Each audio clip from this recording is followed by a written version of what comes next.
What does it mean to resolve? Well, before we get there, let's go back to parents who are grieving. Children stripped from their parents. These parents has a son, they love him, they raise him, they name him with a name that honors God, right? And their friends do the same. And then in comes soldiers and they take the children.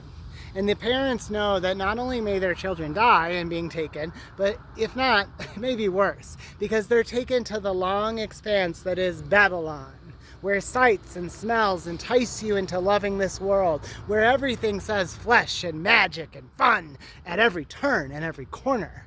And these boys named Daniel, Hananiah, Mishael, and Azariah, all of their names given by their parents have one thing in common. In my entire life, the one thing I've always believed is my name means something to me. My parents chose my name because they saw that Aaron in Hebrew meant bringer of light, mountain of strength, and bearer of martyrs. In my entire life, that has given me a connection and a purpose. Even in my darkest times, I remember I'm supposed to bring the light. So there's a part of me that relates to Daniel and his friends when their names, which each honor God, by the way, in their own meanings, are taken and replaced are names that not only are in defiance of God, but that are in honor of false gods. Belteshazzar is to honor the god Bel, which is a false god.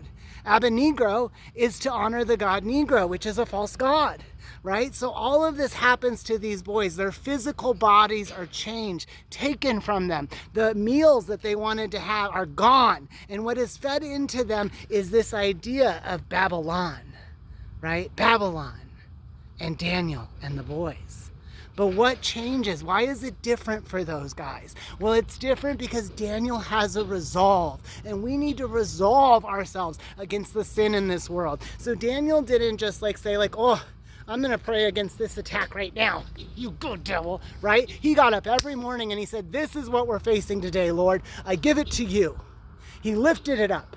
So in the mornings when you pray, do you give God the sins you know you're going to sin? Because you know yourself. You know what's going to come at you. You know that in the moment you think, gosh, when that temptation comes, when that noise is in the middle of my video, right? Am I going to lose my patience? Am I going to lose my center? Well, you don't when you resolve to be with the Lord in the morning. When you give him your weaknesses, right? We know the parts of us that can fail. We know the parts of us that are these blaring alarms telling us what we need to focus on for God. So what I am saying is follow Daniel and Hananiah and Mishael and Azariah. Say the boys' names. Say their names and follow them by giving to God every day your weaknesses. And stop pretending you don't have them.